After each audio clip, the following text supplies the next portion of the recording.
Сен жұмыс істегің келмейді, иә? Бірақ ақша тапқың келеді ғой, иә? Иә. Қара. Қаяқа? Давай, сенің ақшаң көп болады. Міне, әдем дема кетті, аха. Бірақ сен жұмыс істемейсің. Қалай? Ойлашы, ақшаң болады да, бірақ сен жұмыс істемейсің. Неме белелерді айтып отырсың, айналайын-ау. Ақшаң болады, бірақ жұмыс істемейді деген. Қандай әлемде өмір сүріп отырсың? Қара. Қаяқа қараймын, точно айтшы. Давай, сен жұмыс істейсің. Иә. Бірақ сен жұмыс істемей ақша табасың. Құдай-ай, адам миына кіретін нәрсені айтсай, қалай менің ақшам болады егер мен жұмыс істемесем, мен жұмысқа барам ба өзі? Сен жұмысқа барғандай боласың да, Барғандай болам. бірақ сен жұмыс істемей ақша табасың. Бірақ түсінбедім мен сені. Неге түсінбей жатсың? Неге деген не? Өзің логически ойлап қарасайшы. Сен ақшаң болады дейсің, бірақ жұмысқа барғандай боласың, бірақ жұмыс істемейсің. Вообще миға кірмейді ғой. Қарасайшы. Қара дей бермейсің бе?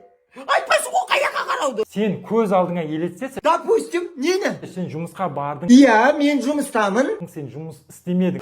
Ей, бастық көтімді айырады ғой. Бірақ саған жұмысқа ақша төлейді. Біздің бастық па? Біздің бастық па? Есің дұрыс па, сен білесің ба қандай адам ол? Белің ауырып, қолың ауырып, барып жұмыс істеген жоқсың. Қолмен белмен емес. Не істедім енді? Сен бардың да миыңмен ойлап ақша таптың. Мимен? Ойланып ақша табам ба? Ойланып ақша табасың да сен. Адамды қараған қылмай айналайын-ау. Айналдырып әкеле бергенше сөйтіп баспен ойланып табасың демейсің ба? Барасың, бармайсың демей. Қанша табасың ол жерден? Примерно осындай ақшаларды Неме біле анау 5-6 айдың ақшасы ма? ай сайын тауып отырады. Болды, тоқта айналайын. Ойбай, ақша табасың, ақшаның астында қаласың деп.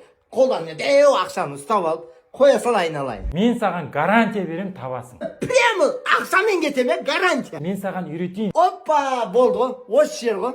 Үйретемін, кел ақшасы мынанша деп, со ғой я. Ешқандай ақша алмаймын. Қара, сен тегін үйретем дейсің. Еще и гарантия ақшамен кетесің дейсің. Точно тегін. 3 күн бойы тегін үйретемін. Прямо мынау сенің табысың деп айта аласың, Мынау сенің табысың деп 3 күн бойы көрсетемін. Ақшаны прям қолына ұстатып жібересің ба? Қолыңа ұстатып жібер.